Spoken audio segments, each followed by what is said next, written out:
Haleluya, puji Tuhan. Saya percaya hari ini kita semua dalam keadaan tubuh yang sehat, yang kuat, karena Tuhan telah memelihara kita, menjaga kita, dan melindungi kita. Satu kesempatan yang baik pada hari ini, kita boleh lagi mengikuti ibadah online. Dan saya percaya hari ini Tuhan punya rencana yang indah untuk saudara. Tuhan ingin memberkati kita lewat firman-Nya yang akan kita dengar bersama-sama. Haleluya. Saudara-saudara, seperti yang kita tahu bahwa sampai hari ini yang namanya pandemi COVID masih belum kunjung selesai.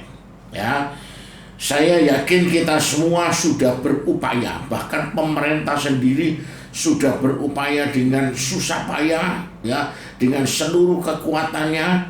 Tapi yang namanya virus COVID-19 masih belum bisa kita lewati, ya. Tapi kita tetap bersyukur kepada Tuhan, dan jangan lupa kita tetap berdoa untuk kesehatan kita masing-masing. Kita berdoa untuk saudara-saudara kita yang lain, dan jangan lupa kita berdoa untuk pemerintahan kita, ya, di mana pemerintahan kita sudah berupaya dengan susah payah biar mereka boleh tetap kuat, konsisten untuk memimpin dan mengambil kebijakan yang sebaik-baiknya. Puji Tuhan. Saudara-saudara, kita mengerti sekarang yang namanya PSBB sudah dilonggarkan, ya. Ada masa transisi. Tetapi secara pertumbuhan ekonomi saya yakin masih kurang, ya. Belum bisa maksimal, ya. Dan saya juga tahu bahkan di antara kita semua yang saat ini kita sedang mengikuti ibadah online, saya percaya kita juga ada dalam kondisi seperti ini, ya. Kita merasa seolah-olah aduh ekonomiku berat, ya. Pendapatan dan pengeluaran tidak sesuai. Besar pengeluaran pasti sesuatu yang harus dikeluarkan.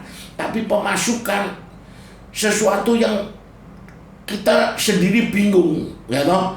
Masuknya lebih kecil, keluarnya lebih besar. Tapi pada hari ini saya ingatkan kita semua, jangan kita bersusah, ya. Jangan kita putus asa, kita berdoa terus kepada Tuhan, dan saya percaya Tuhan akan memulihkan keadaan kita semua. Ya, saudara-saudara, hidup sekarang ini saya katakan bertambah sulit, ya.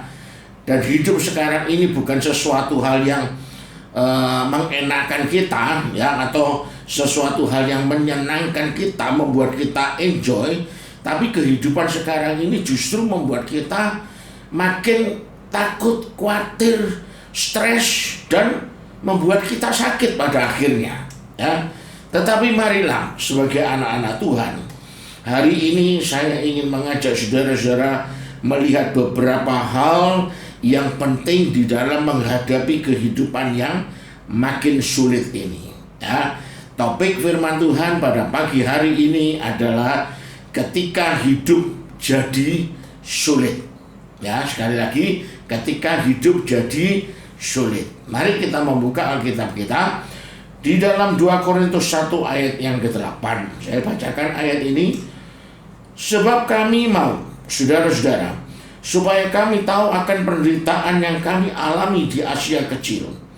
Beban yang ditanggungan atas kami adalah begitu besar dan begitu berat, sehingga kami telah putus asa juga akan hidup kami. Saudara-saudara, kita melihat di sini ini adalah ungkapan dari Rasul Paulus, ya.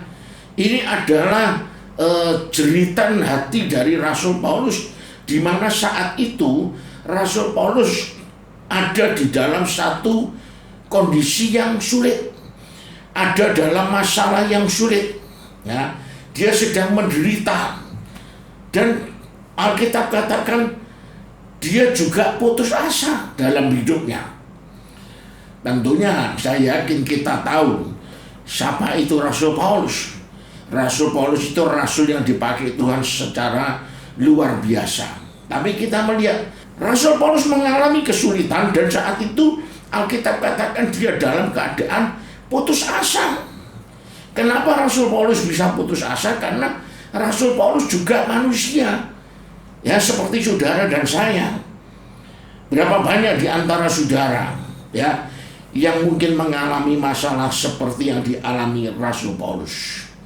Berapa banyak di antara kita yang saat ini kita merasa sudah putus asa, ya, menghadapi kesulitan hidup yang begitu menekan kita.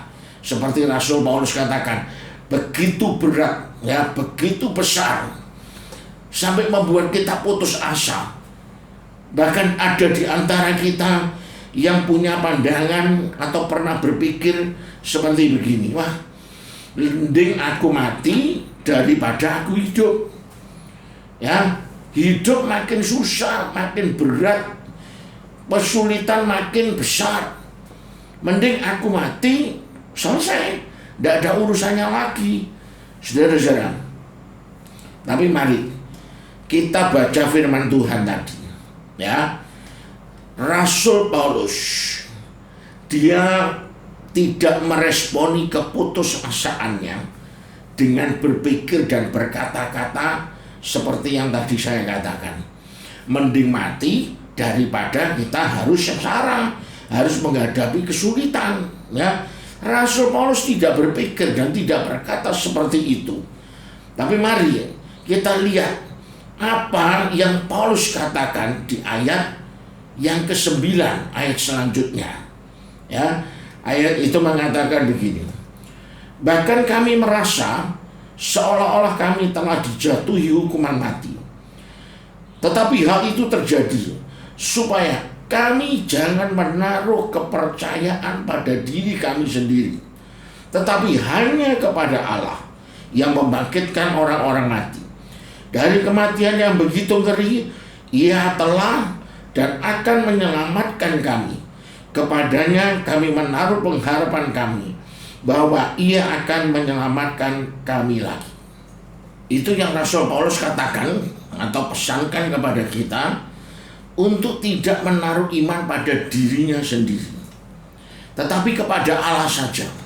Ya, saudara-saudara, Rasul Paulus dia menghadapi kesulitan yang berat, yang besar, dia terus beriman. Bahkan dikatakan dalam ayat yang ke-10 tadi, Ia telah dan akan menyelamatkan kami.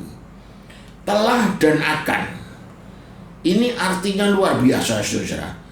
Ini menunjukkan kepada kita apa? Masa lalu ditolong oleh Tuhan.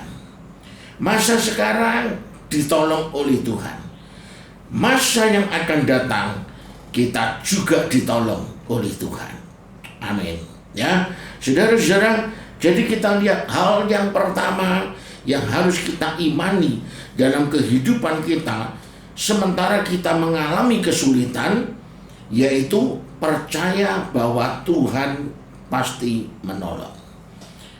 Percaya bahwa Tuhan pasti menolong. Yang setuju katakan amin.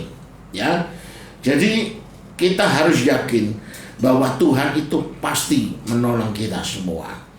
Hal berikutnya yang harus kita lakukan ketika hidup kita mengalami kesulitan yang luar biasa. Apa yang harus kita lakukan? Datang kepadanya setiap hari. Ini yang sering kali dan banyak orang lupakan. Ya, saudara-saudara, orang sering kali lupa untuk datang kepada Tuhan setiap hari. Bahkan dalam doa Bapa kami pun dikatakan, Bapa kami yang di surga, dikuduskanlah namamu, datanglah kerajaanmu, jadilah kehendakmu di bumi seperti di surga. Berikanlah kami pada hari ini makanan kami yang secukupnya. Itu tadi mengapa saya katakan kepada saudara bahwa kita ini harus berdoa kepada Tuhan setiap hari. Kita harus datang kepada Tuhan setiap hari. Karena doa Bapa kami juga mengajarkan atau mengatakan bahwa hari ini, ya, bukan minggu ini, saudara, bukan bulan ini, bukan tahun ini, tapi hari ini, ya, hari ini. Saudara boleh mendoakan pekerjaan saudara, mungkin untuk sebulan ke depan, ya. Saudara boleh berdoa untuk visi saudara sepanjang tahun 2020 ya, atau sepanjang 1 tahun ke depan, boleh ya, tidak masalah saudara. Tapi jangan lupa, yang lebih penting adalah bertemu dengan Tuhan setiap hari ya, karena itu yang Tuhan mau dan Tuhan kehendaki atas hidup kita anak-anak Tuhan. Saya punya 1 cucu yang sekarang usianya 3 bulan ya. Tidak setiap hari saya ketemu dengan cucu saya, karena memang cucu saya dengan orang tuanya berbeda rumah dengan saya ya saudara. Tapi saya kalau tidak ketemu 1 hari dengan cucu saya sudah kangen setengah mati ya saudara. Saya bisa lihat foto cucu saya bisa video call ya sama cucu saya. Tapi saudara, kalau kita tidak ketemu secara langsung, itu enggak puas ya, enggak puas. Kalau ketemu secara langsung, saya bisa gendong cucu saya bisa peluk cucu saya bisa cium cucu saya ya, saya bisa bermain-main dan bercanda dengan cucu saya karena kita ketemu secara langsung. Saudara-saudara, tahukah saudara, perasaan seperti itulah yang Tuhan inginkan dari kita anak-anaknya. Tuhan ingin bersama dengan kita anaknya. Dalam Kidung Agung dikatakan, perlihatkanlah wajahmu, perdengarkanlah suaramu, sebab merdu suaramu dan elok wajahmu. Tuhan ingin kita datang kepadanya ya, terlebih di masa-masa hidup kita yang sulit ini ya saudara. Datang kepada Tuhan setiap hari, itu sekali lagi yang Tuhan kehendaki atas hidup kita. Mintalah kepada Tuhan ya, bahkan untuk memakmurkan hidup kita di masa-masa sulit. Seperti yang Yohanes katakan, aku berdoa semoga engkau baik-baik dan sehat-sehat saja dalam segala sesuatu, sama seperti jiwamu baik-baik saja. Saudara perhatikan kata baik-baik di ayat tersebut, artinya makmur atau sukses. Jadi saudara boleh minta kepada Tuhan untuk kemakmuran dan kesuksesan dalam pekerjaan saudara. Loh Pak Budi, kok kita minta kemakmuran sama Tuhan? Ya karena Tuhan tahu kalau kita tidak minta kemakmuran kepada Tuhan, maka kita akan minta kemakmuran kepada yang lain ya, kepada kenalan kita lah, mungkin kepada channel yang kita punya ya. Akhirnya apa saudara? Kita jadi minta kepada mereka untuk memakmurkan kita, padahal Tuhan tidak mau kita menaruh kepercayaan kita kepada siapapun kecuali kepada Tuhan Yesus Kristus. Hanya Dia seorang yang harus menjadi kepercayaan kita. Amin saudara. Jadi hari ini ada 2 hal yang kita pelajari. Ketika kita menghadapi masa yang sulit di dalam kehidupan kita, 2 hal ini jangan pernah saudara lupakan ya. Ingat baik-baik saudara. Yang pertama, percaya bahwa Tuhan pasti menolong ya. Percaya bahwa Tuhan pasti menolong. Sama seperti seorang kusta ya, yang meminta kepada Tuhan untuk menyembuhkan dia. Dia tahu Tuhan mampu, sanggup untuk menyembuhkan dia, tapi dia ragu apakah Tuhan itu mau apa enggak ya. Dia berkata, kalau engkau mau, engkau dapat mentahirkan aku. Dan Tuhan menjawab, aku mau, jadilah engkau tahir. Jadi saudara, percayalah bahwa Tuhan pasti menolong kita semua. Tuhan pasti menolong saudara, Tuhan pasti menolong saya ya saudara, terutama di masa-masa yang sulit dalam hidup kita. Yang kedua, ya, mencari Tuhan setiap hari. Sekali lagi saya katakan, mencari Tuhan setiap hari, bukan setiap minggu, bukan setiap bulan, ya, bukan setiap tahun, tapi setiap hari. Sama seperti saudara yang punya anak, ya, yang punya cucu, saudara pasti ingin ketemu dengan anak dan cucu saudara setiap hari. Sama seperti itulah hati Tuhan untuk kita semua. Dia ingin berkoneksi dengan kita setiap hari, apalagi setiap saat. Wah, itu sangat luar biasa, saudara. Karena itu datanglah kepadanya, kepada Tuhan. Mintalah kepada Tuhan apapun yang saudara butuhkan, karena memang itulah hati Tuhan untuk anak-anaknya. Bagi saudara yang rindu untuk bisa menjalani dua hal yang sudah kita pelajari hari ini, mari kita menundukkan kepala dan saya akan berdoa untuk saudara. Bapa di dalam surga, kami sudah mendengarkan firman-Mu, dan Engkau sudah mengajarkan dua hal yang penting bagi kami untuk kami boleh menjalani hidup kami yang penuh dengan kesulitan ini. Yang pertama, kami harus yakin, kami harus percaya bahwa Tuhan pasti menolong kami. Amin. Ya. Yang kedua, Engkau mengajarkan kepada kami untuk mencari Tuhan setiap hari. Mampukanlah kami Tuhan, jemaat-Mu, kami semua yang mendengarkan ibadah online pada pagi hari ini, untuk kami boleh selalu memiliki kepercayaan bahwa Tuhan pasti menolong kami, dan kami boleh punya keinginan untuk bertemu dengan Tuhan setiap hari dalam hidup kami.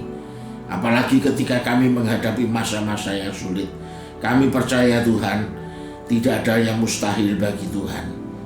Apapun yang dihadapi oleh jemaat-Mu, oleh kami semua di hari ini Tuhan, sesulit apapun masalah penderitaan yang kami hadapi, seberat dan sebesar apapun kesulitan kami percaya Tuhan sanggup dan Tuhan pasti menolong kami. Berikan kelegaan bagi kami semua, supaya kami boleh menjalani kehidupan ini dengan satu kelegaan, karena kami percaya Tuhan sudah menolong kami dan akan memimpin kami. Terima kasih ya Bapa. Berkati kehidupan kami semua, berkati kesehatan kami, berkati pekerjaan kami, dan Tuhan berkati rumah tangga keluarga kami. Terpujilah nama-Mu sampai selama-lamanya. Dalam nama Tuhan Yesus kami berdoa. Amin. Puji Tuhan, saudara. Kita bersyukur kepada Tuhan, hari ini kita masih berkesempatan untuk ibadah online. Dan tidak bosan-bosannya saya ingatkan kepada saudara, jaga kesehatan saudara masing-masing, ya. Tetap ikuti anjuran pemerintah. Meskipun PSBB sudah dilonggarkan, tapi kita hidup harus waspada, ya. Terus berdoa kepada Tuhan, terus percaya kepada Tuhan, dan berusaha bertemu dengan Tuhan setiap hari. Tuhan memberkati kita semua. Emmanuel, God with us. Emmanuel,